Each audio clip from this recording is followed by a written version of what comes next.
بسم اللہ الرحمن الرحیم۔ الحمدللہ ہماری تلاوت کا آغاز 22ویں پارے سے ازواج مطہرات امہات المؤمنین حضور علیہ الصلوۃ والسلام کی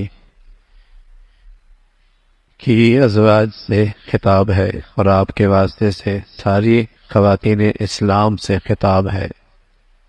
چند ہدایات خاص طور پہ ہیں۔ سب سے پہلے ازواج مطہرات سے اور آپ کے واسطے سے پوری امت مسلمہ کی ماؤں بہنوں سے کسی اجنبی مرد سے لوچ کے لہجے میں بات نہ کرنا، ورنہ سامنے والا کسی اور مرض میں مبتلا ہوگا۔ بس ضرورت کی بات کہہ دینا بس۔ دوسری ہدایت فرمائی، عورتیں گھر میں ٹھہری رہیں، وہی ان کا اصل مسکن ہے، اسی میں ان کی حفاظت ہے۔ باہر جب نکلے تو بے پردہ نہ نکلے، اپنی زیب و زینت کا اظہار نہ کرے، ستر اور حیا کی چادر لے کے نکلے۔ اللہ کی نماز کا اہتمام کرے، زکوٰۃ دے، اللہ اور اللہ کے رسول کی اطاعت کرے، گھروں میں قرآن کی تلاوت، نبی کی احادیث کا تذکرہ کیا کرے۔ یہ ازواج مطہرات سے خطاب ہے اور پورے خواتین اسلام سے اور امت مسلمہ کی ماں بہنوں سے، آپ ان کے واسطوں سے سبھی کو یہ ہدایات ہیں۔ پھر ان نمایاں خوبیوں کا تذکرہ فرمایا جس سے مسلمان معاشرے میں ایک نمایاں شخصیت اور اس کی پہچان ہوتی ہے: اسلام، ایمان، اللہ کی فرما برداری، سچائی، صبر، اللہ سے ڈرنا اور امانت اور دیانت، روزوں کا اہتمام، اپنی شرمگاہوں کی حفاظت، اللہ کو یاد کثرت سے کرنا۔ یہ مسلمان مرد عورت کی وہ نمایاں خوبیاں ہیں جس سے وہ معاشرے میں پہچانا جاتا ہے، یہ اللہ والا ہے، یہ اللہ پر ایمان لانے والا ہے، یہ اس کی نمایاں خوبیاں ہیں۔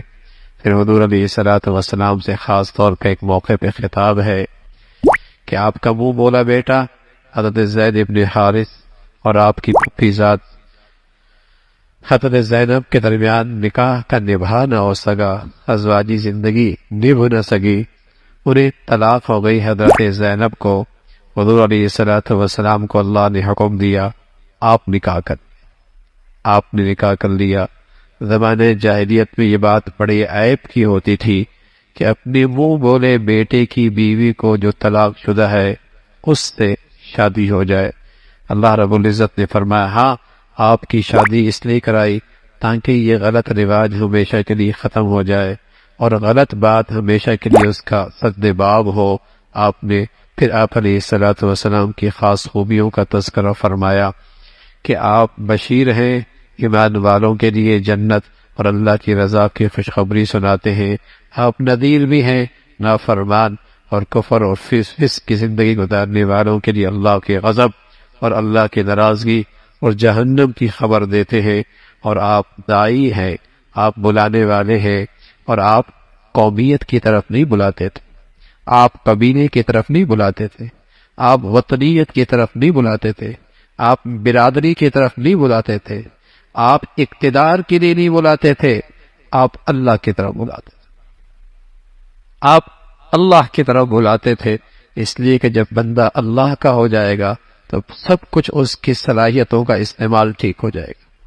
لیکن آج کے نئے نئے مقتدی اور نئی نئی قیادتیں لوگوں کو بلاتی ہیں، لیکن اپنی ذات کی پرستش کے لیے، اقتدار کے لیے، قومیت کے لیے، لسانیت کے لیے، وطنیت کے لیے، جس سے نفرت ہی نفرتیں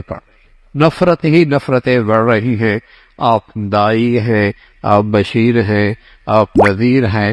پھر آپ علیہ الصلوۃ والسلام سے خاص طور پہ طلاق کے متعلق اور امت کو ہدایت دی اور ان کی عدت کا بتایا اور انہیں اچھے طریقے سے رخصت کرنے کی ہدایت فرمائی۔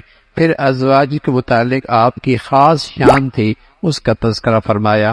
پھر آداب معاشرت کے متعلق کچھ آداب، کچھ ہدایت ہے۔ جب تمہیں کوئی بلائے نہیں تو بن بلائے کسی کی دعوت میں نہ جاؤ، بن بلائے کسی کی تعزیت پہ تو جا سکتے ہیں، لیکن بن بلائے کسی کی ولیمے میں نہیں جا سکتے، اور بن بلائے کسی کے گھر پہ نہیں جا سکتے، دعوت پہ نہیں جا سکتے۔ بن بلائے تعزیت پہ تو جا سکتے، تعزیت کرنے کے لیے، لیکن بن بلائے